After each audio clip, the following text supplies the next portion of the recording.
Hey, everybody. Welcome to the Rocker Mike and Rob Presents show. I'm Rocker Mike. Top right, we got Mr. Rob Rossi. How are you today, Rob? I'm pretty good. Okay. And on the bottom, we have Ross the Boss. Yes, the famous Ross the Boss from the Dictators, guitar player, songwriter. He's also was in Manowar and many other projects. We're going to talk about his history and the brand new Dictators album that just got released very shortly ago. I guess it was just a few weeks ago. Um, but before we start, let's pay a couple of bills here and talk about two places that like us for some reason. I don't know why. The first place is the Mineola Diner. Yes, on Willis Avenue and Jericho Turnpike in Mineola. Fantastic old school diner, great omelets, pancakes, whatever you want. Make sure you show up early. They close early, but they will blow your mind. All right. Come in and see Shane. He's a great manager. And if you mention me, Rocker Mike, you get a free cup of coffee or a soda, whatever you feel like having. You ever go there, Ross? That one, no, but I love diners. I love Yeah. them. Yeah, They're me too. And this is an old school place, right on the yeah, they're corner of Jericho and Willis and Mineola. old Second school diners. place we're going to talk about is a nice little watering hole of mine called Arp's Tavern in Floral Park. Rob, you know Arp's well. That's I've a taken great you bar. many Great times. bar. Yeah. Right next to the Floral Park train station, old school bar, 8 in the morning to 4 in the morning. They're open. I think You've been there? my first wife lived in Floral Park. Was from Floral Park. Okay, you probably came in there. That place has been there, I think, since 1922. Yeah. family owned, family run since that time. Yeah.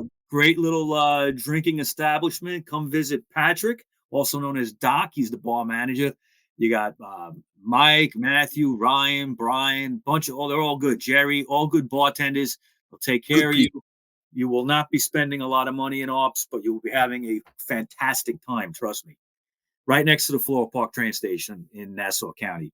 All right. So here we are with Ross the Boss. Thanks for coming on, Ross. Pleasure. Okay.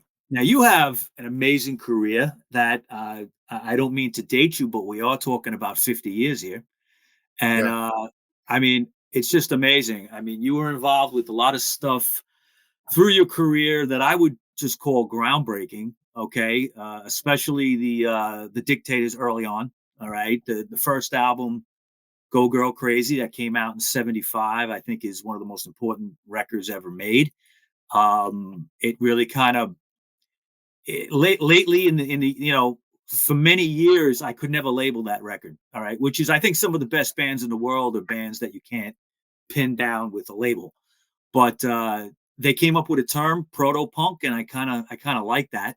Okay, bands like you guys, the MC5, the Stooges, definitely fall into like that proto punk category.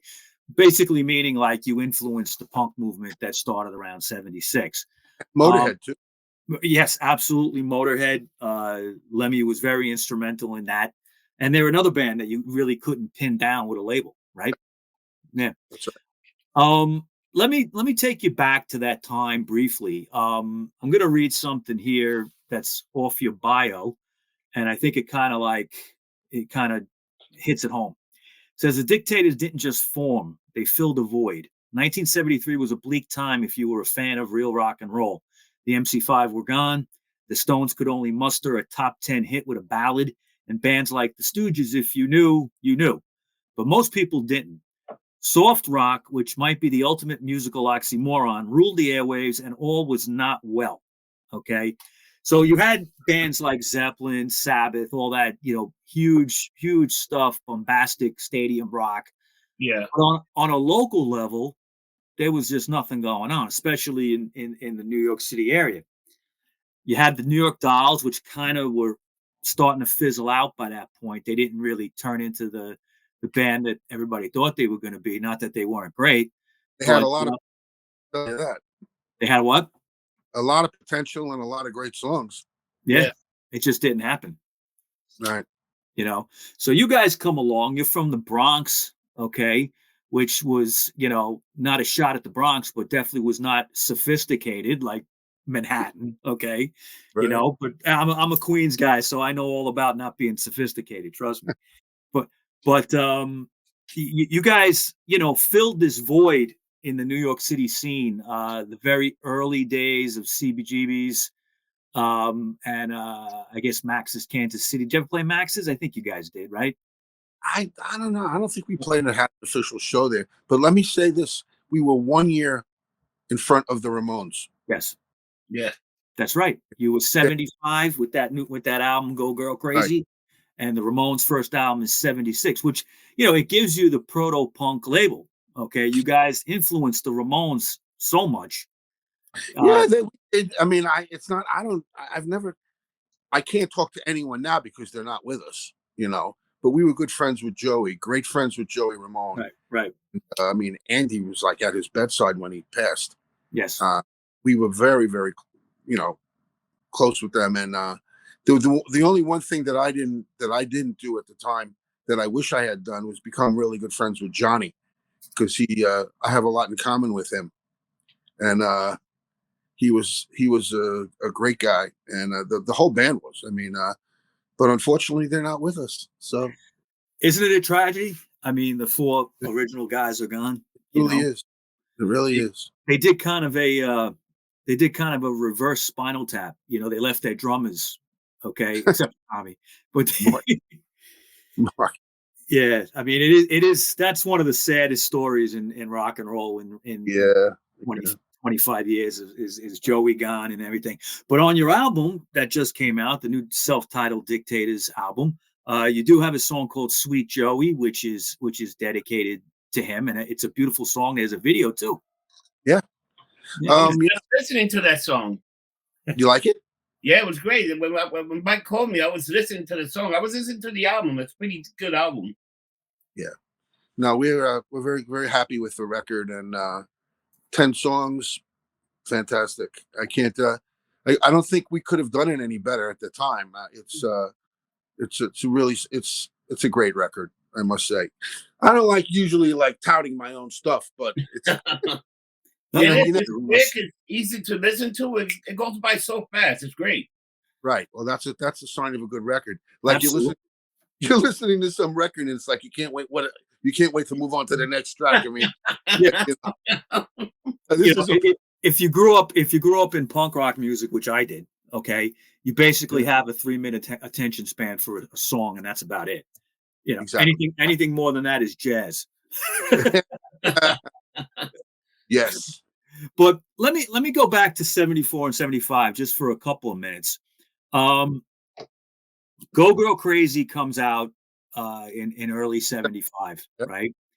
And you know, what was the response to it, if any?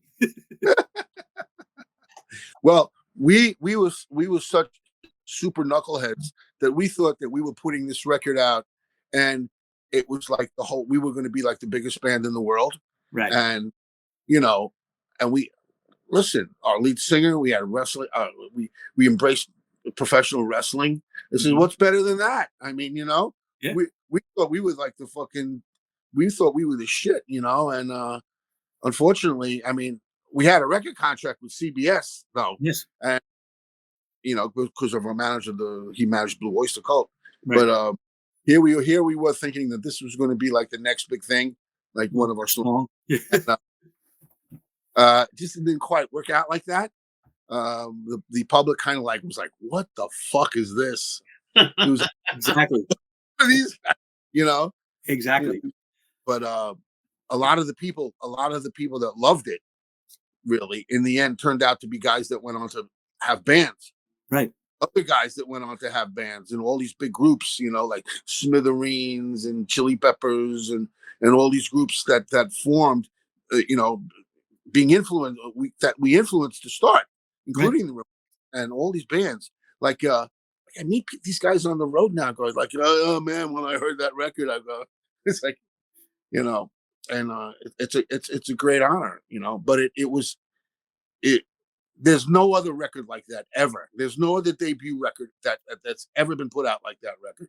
Oh, I agree 1,000%. I mean, Yeah, it's to this day, it's funny. Okay, I've listened to it a million times. It's Yeah, funny. The lyrics are hilarious. yeah, Okay, it's totally tongue in cheek, stuff. Um, don't take this the wrong way, but I always remembered what Legs McNeil, who wrote "Please Kill Me," when he was describing it as retard rock. yeah. Okay, and I always remember that, and I would take that as a badge of honor. That's really what rock and roll is kind of supposed to be. Okay. Well, the Ramones shit, they gabba gabba hated up too. They knew they knew the secret of success. Yeah, I mean, it really just like it was simple lyrics talking about you know cheeseburgers and White Castle and Surfing, what surfing, surfing exactly like Bronx, that's yeah. never seen a surfboard. Right. You were from the Bronx, you never saw a surfboard in your life, and you're doing the song "California Sun." That's amazing. Yeah. You know. Also, I'll say this is the song "Teen Generate" probably has the greatest opening line ever. Okay, who's that kid with the sandwich in his hand? He was talking, back in the days when Manitoba was around, and he wasn't even the lead singer on that record. Right. Uh, he was like the band's mascot. Yeah. Gave him the job of like roadie, and he would destroy club awnings. So it didn't last long because any job he was given, he just completely, you know. But that was that. To us, it was a good sign. I mean, who's that boy with the sandwich in his hand? Like it's like this kid that was just a fucking total, total, you know. Yeah, talking about eating McDonald's in the bar, doing your homework in the bar, whatever. And don't mention McDonald's. It's White Castle. White Castle, excuse me. Yes, that's right. Murder burgers. Well, the album inside cover, the sleeve had you guys in White Castle in the Bronx. Right. There you go. So basically, "Go Girl Crazy" comes out, and as great as it is, the world doesn't go crazy for it. But you guys are playing mostly at CBGB's. You became a CBGB's based band, right? Started around the end of '76. Yeah. And like you say, everybody that bought that record kind of went on to make their own bands, which is what the greatest bands of all time have had happen. Okay, you have the Velvet Underground, for instance. I think everybody who originally bought that first Velvet Underground album went on to make music. Yeah. It's that Stooges, same kind of thing. I mean, you're in great company. But one thing that would happen with the Dictators, and I don't have to tell you this, is it was kind of like a roller coaster ride. Sometimes there was breakups, right? You get back together over the years a lot. Um, Slightly different lineup changes, things like that. But you were always consistently in the band, right? I don't think they ever went anywhere without you.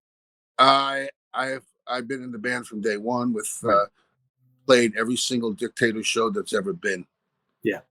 And I will to the day I die. So. Well, you are the Dictators, definitely. I mean, it's Well, you me and Andy. The band is me, Andy, and now Albert Bouchard from Mhm. BOC, original drummer, and Keith Roth, and we have combined our what's left in the brains here, in the head, in the cabeza, to make that great record that you got. And Yeah. Um, Let me ask you something. We're gonna jump ahead a little bit. The Dictators made those 3 classic albums in the '70s: "Go Girl Crazy," "Manifest Destiny," and "Blood Brothers." Then you went on to some other things.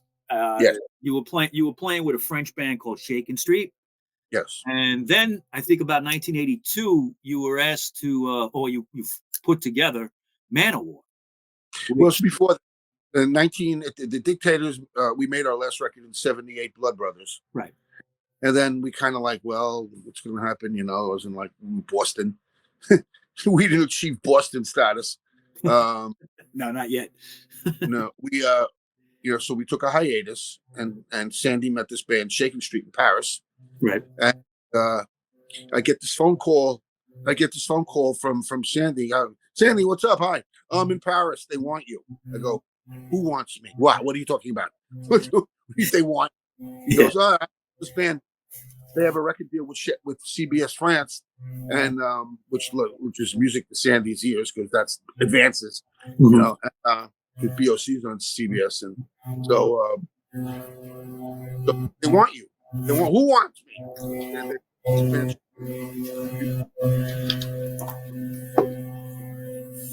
go to the airport, ticket waiting for Hold you on, tomorrow. we're getting like a little feedback. You hear that, Mike?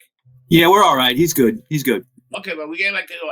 I can hear the feedback a little bit. Yeah. Feedback. So so next day I went to the airport and flew to Paris, Right. and I played like 10 seconds on guitar, and they go, "You're in the band." That was easy. Yeah. So I joined Shaking Street, went to San Francisco, made a record, and then we toured all over the place. We did Black and Blue tour, the Black and Blue tour with BOC, Black Sabbath. Right. Went to England, and then the thing was, I was opening for Shaking Street was opening up for Black Sabbath in England. That's amazing. Nottingham, I think it was Manchester. I don't think one of those. I love the play guitar. You're really tremendous guitar.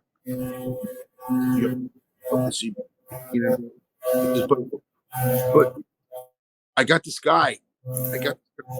That's working for Blacks for us. His name's Joey DeMeo, and he plays bass like you've never seen before. He goes, you should go talk to him. I think he wants to form a band. So, yes, sir, Mr. Dio. Yes, sir. Joey out. We became fast friends. Started jamming on Black Sabbath stuff in the dressing room. Needless to say, we decided to form a band, and of Black Sabbath and Sandy, given the permission to leave Shaking Street, I named I didn't leave them without a guitar player. We put my friend in.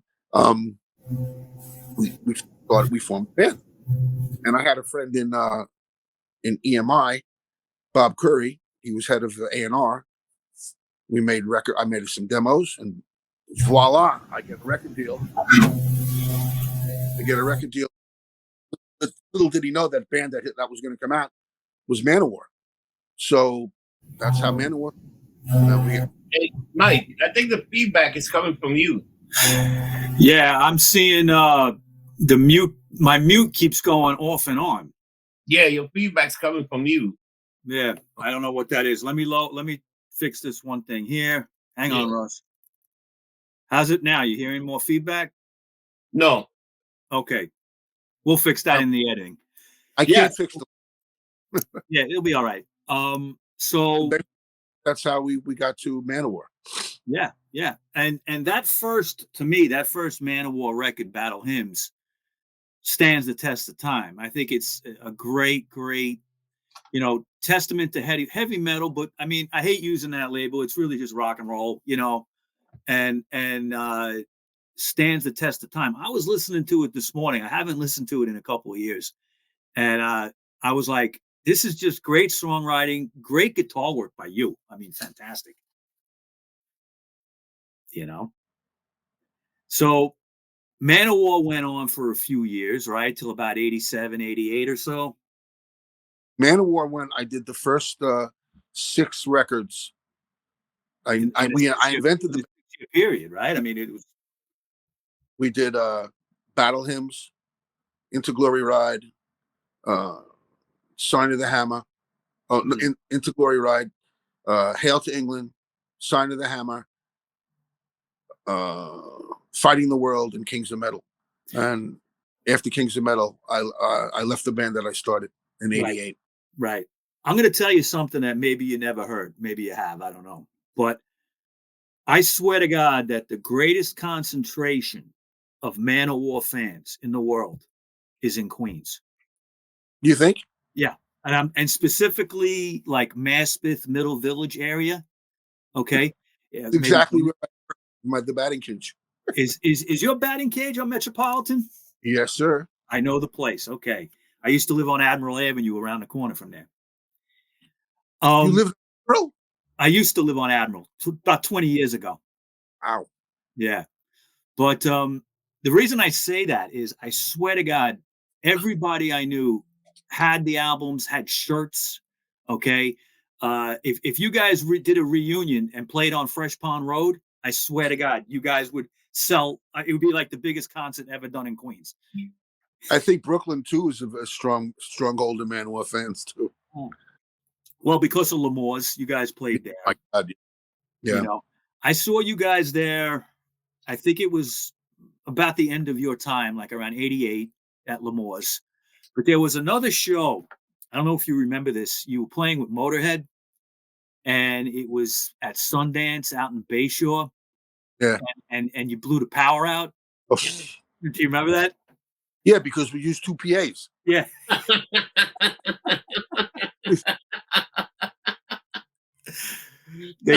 I think you played about 2 or 3 songs, and that was it. Yeah, we kept coming back on, but we did that at the Ritz too. We had 2 PAs there. We combined the house PA and our PA. It was just so loud we were dropping plaster. Manowar and Motorhead. It was amazing.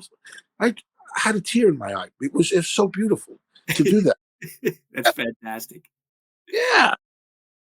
Awesome. You can't get more Spinal Tap than that, right? Shit like that doesn't happen anymore. No, it doesn't happen anymore. Everything is squeaky clean. All these metal bands, they play at country and western volume. Yeah. As far as I agree. I mean, get me to go to a show. Like, I don't even remember the last metal show I went to. Is this pre-recorded music? The band's playing, and it sounded like, are these bands actually playing through the PA? It was like, what the fuck?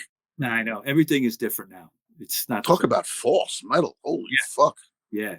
No, you guys were the definition of heavy metal to me. Okay. Yeah. You guys had that down. It was like the power of metal. You know what I mean? Motorhead flew the flag. Yeah, you did, definitely. Yeah. So Manowar would you would leave the band you started, like you said, right. And the Dictators will call again soon. I think you did a little bit with Handsome Dick, Wild Kingdom, and all that. The thing is, we never broke up. Yeah. And the good thing about it is, we probably never will. And so we would all when I was in Manowar, we did reunion shows at the Ritz, sell it out. Mm-hmm. I mean, the response to the Dictators has always been incredible, and basically at the end, after I actually was fired from Manowar. So that's another story. But we started. I joined Manitoba's Wild Kingdom right after I left Manowar. Right, which is another great record. The NU album with just one guitar player, with just me. Yeah, that's right. And that record's fantastic, utterly great. Fantastic. That's one of my favorite albums of the '80s. Or maybe it came out in '90. I think it was '89, something like that, right? Yeah. But I mean, you actually got a little MTV airplay with The Party Starts Now. They told us it was pretty close to being a hit if we could have added like another 5 radio stations. They said it was. This is ready to bust out. But I said, well, once you have some money, why don't you buy someone off? You know, whatever you got to do. Yeah, do it. Yeah. But it got us a lot of notoriety. It really did. Yeah.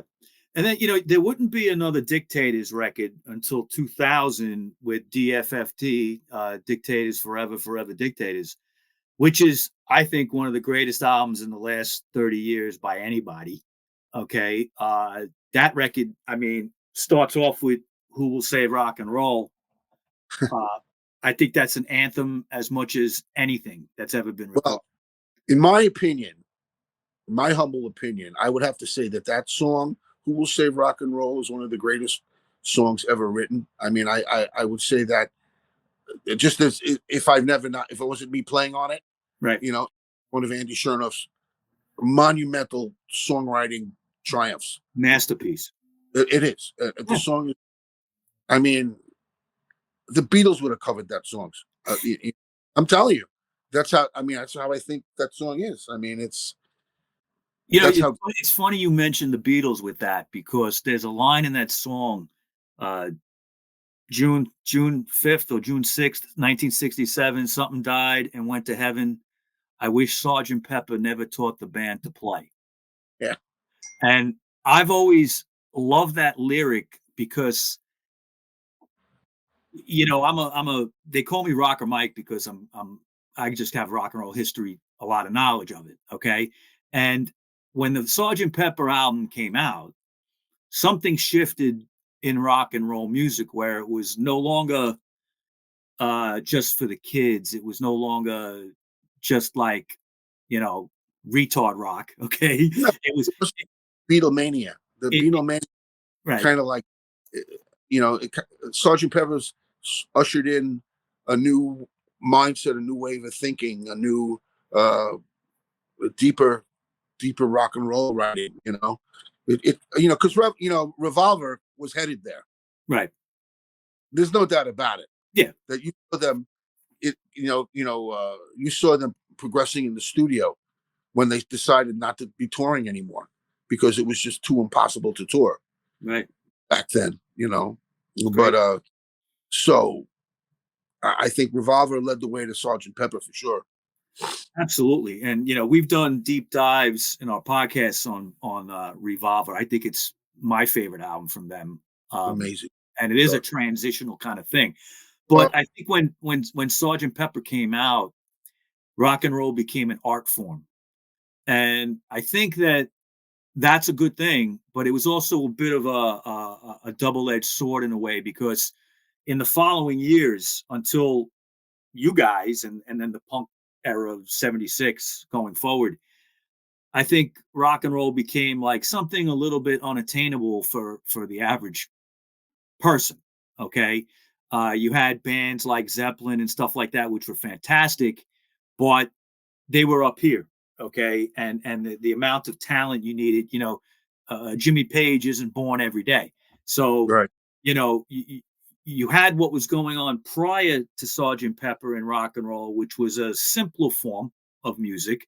Uh, still, I mean, there were interesting things going on, like bands like the Pretty Things and stuff like that were doing some interesting stuff. Hmm. Pink Floyd and all that was beginning, but all in all, you still were kind of in an era, like you say, of Beatlemania and early Stones, and this more simple three-chord kind of thing, and then that would change a little bit for the next few years after Sergeant Pepper. Things became a little more evolved, and it's not a bad thing, but it took bands like you guys, okay, and even like the Stooges, the MC5, you guys, and then eventually the Ramones in Oh yeah. '76 to really kick all that in the ass and just make it all accessible again to uh to everybody. What do you think? For sure. I mean, it was a seminal period of music. I mean, it, at that time, it was just only a handful of bands. Yeah, So yeah. But who will save rock and roll is actually a masterpiece. But there's such great songs on that DFFD record anyway. Uh I mean, Avenue A. I love that line with like, he's singing about SUVs going down Avenue A and all that, how it changed, great stuff. But again, there would be a period of time where you guys would be playing live, not recording. There was a live album that came out after DFFD, and that's a good one. yeah, it is Viva Dictators, right? Right.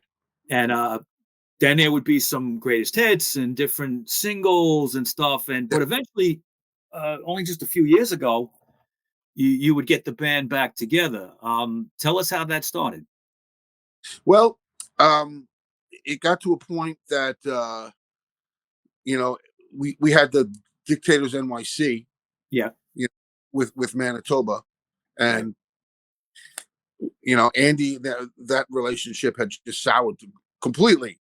But at the end of that, because we did really well, Dictators NYC. We toured all Europe at least 4 times, and but at the end of all that, everyone quit. Dean Right. quit, JP quit, Daniel Ray, you know, because they had enough of a certain person. But so I was left like, I don't want to leave this band. I'm not. It's not. I don't see the end of the Dictators.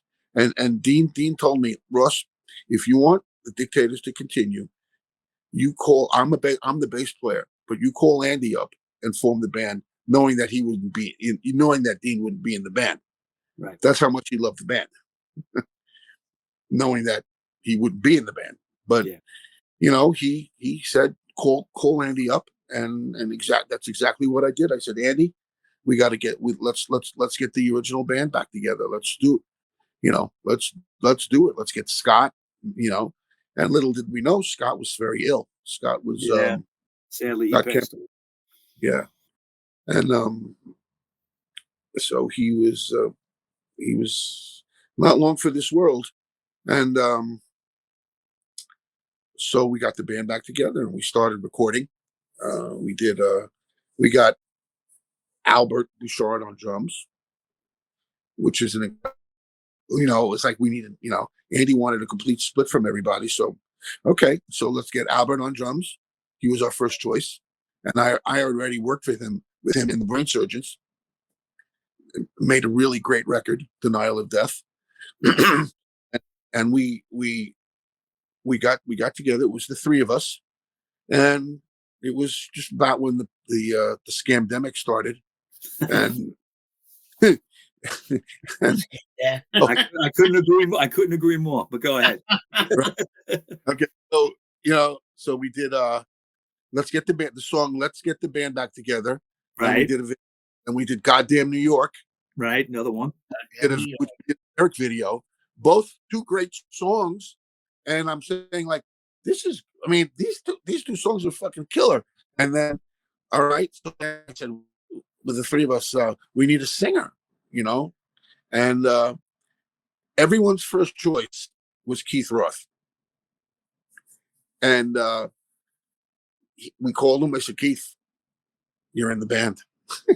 We didn't even if he wanted to. Huh? What's Keith's background? Who do he play with? Well, he's been playing with a lot of bands, but his main claim to fame is he's a serious DJ. That's right. Okay, I couldn't play. Yeah. Show. He does a lot of. He's on every single week. He's a very hardworking young fella, and he came. His voice is perfect for the band. He sang all those old Dictator songs unbelievably great, unbelievably well. He's a great guy. He's another Jewish kid from the Bronx like me and the rest of us. And he's it's just, it couldn't have been better. A match couldn't have been made in heaven better than Keith Roth joining the Dictators. Now, I always kind of imagined, joining the Dictators, you have to get initiated. Because they're like, do you have to eat like 25 White Castles before you can join or something?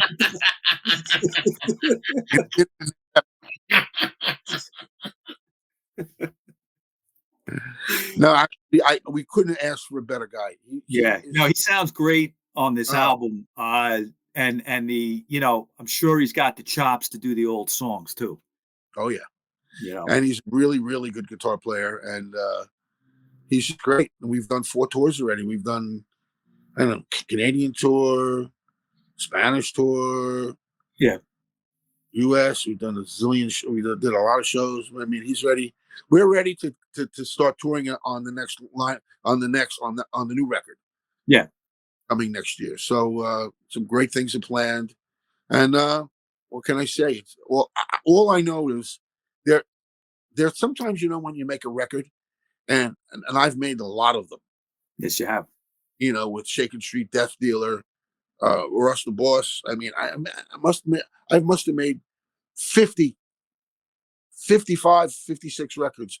My publicist keep up with my discography. She can't, and she I would have to say that of all the records that I have done, that the new one, the Dictators, is the one that I can't criticize.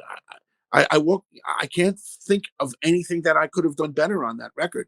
A lot of things that you do, you walk away from. You like 2 weeks later, you think, "Oh, I could have done this better, and I could have done this." No, not with this record. It's a fully realized record. Well, It's the production, Ross, is fantastic. I think yeah. they really nailed you guys down as far as your sound. That all of that is up to it's Ed Stasium. Yeah, We give 100,000 million% credit to Ed Stasium. He is a genius. He makes us perfectly. Those songs are just they screaming on that record. You know, my guitar never sounded better, and yeah. it's just the vocals. Everything sounds great on that record. And what can I say? We have a package. We have a package with this record. When you get like songwriting, I mean, even with shitty production, those songs would scream. Yes. But we have great production. We have great mixing. We have a great band, and I'm really happy. I got to tell you, you know.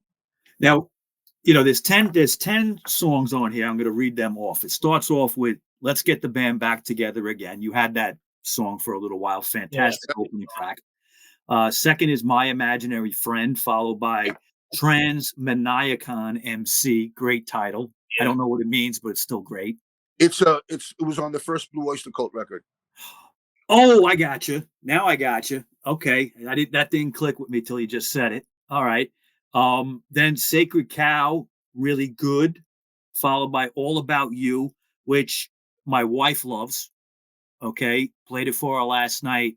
Actually, I wasn't playing it for her. She heard me listening to the record, and she's like, "Oh, I like that one."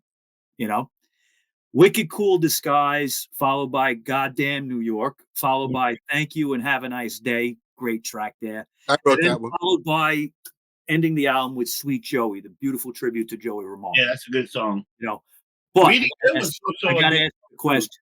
I gotta ask you a question. You had a song on an EP recently that I think anybody might be a little surprised that you covered it, but me knowing you guys and your sense of humor and appreciation of great music, and that's the Osmond song "Crazy Horses." Okay. It's gonna be on the next record. Don't laugh. No, your version of, I mean, first of all, it takes balls this big to cover that song. Okay. And, Believe then it or not, you, a lot. A what? lot of bands covered it. Yeah, no, I know, but people like don't think of that song when they think of the Osmonds, Right. okay? And they forget that they actually rocked out on about 2 or 3 albums before they dissolved, okay, Yeah. and just became Donnie and Marie. But Crazy Horses is such a great, and you made a video for it that everybody can see on YouTube that is just On a merry-go-round. great on a carousel, merry-go-round, on horses. The horses look nuts. I don't know where you found that merry-go-round, but it's perfect. Okay. And Yeah. I think Andy sings that song, right? Both Keith and Andy sing. Oh, yeah, you right, back and forth. Yeah.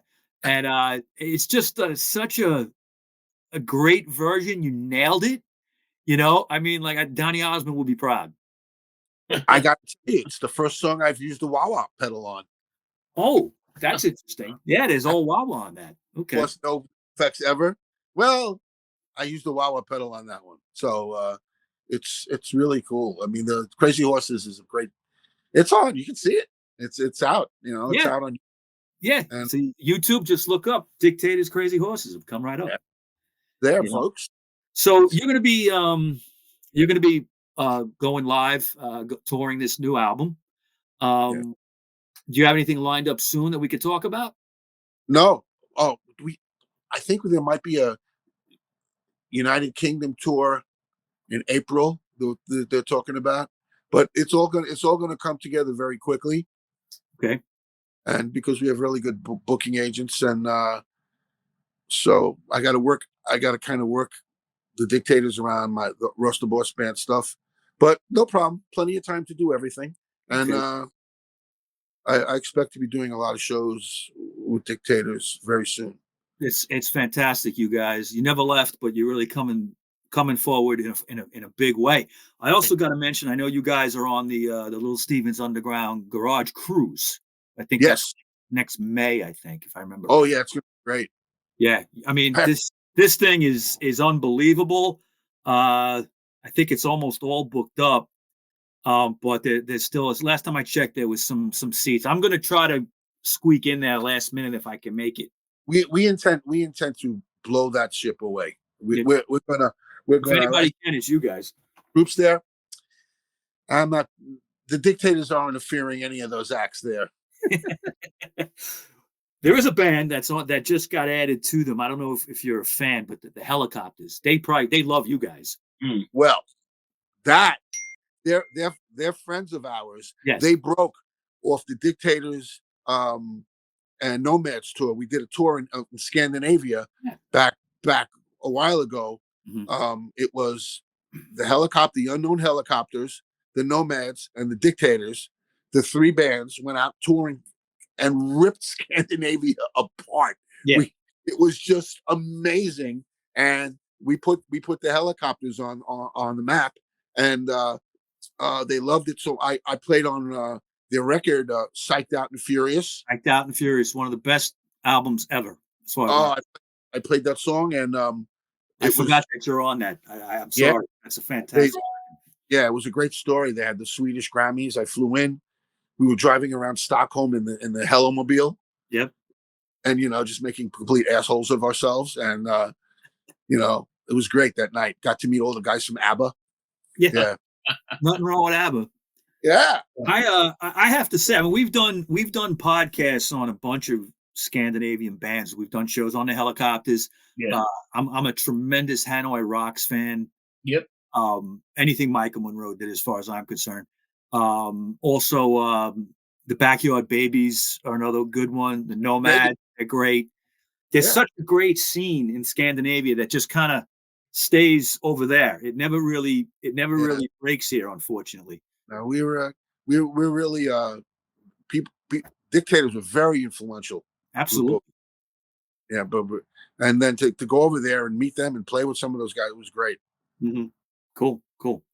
All right, Ross, I want to thank you for being on and talking about the new album, self-titled The Dictators, which is out now. Where's the best place to get it?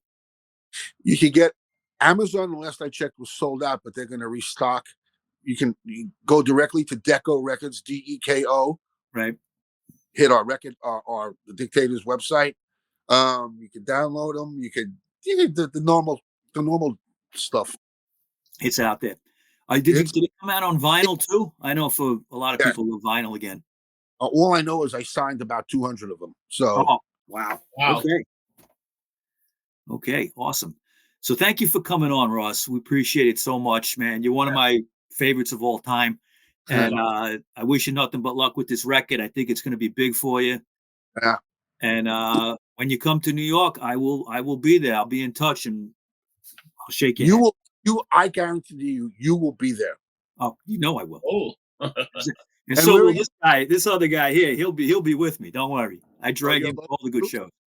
You know what? I started with a cup of coffee. I put so much damn tequila. There's no more coffee, just tequila. Hair of the dog, brother. Hair of the dog. That's great. All right, Ross. So we'll be in touch, and we'll definitely be in touch. Few days from now, we will definitely be in touch, Rocco. Okay. Thank you very much for coming on. And what we always say at the end of every episode, Rob, we don't get drunk. We get lumped up. We'll see you next time.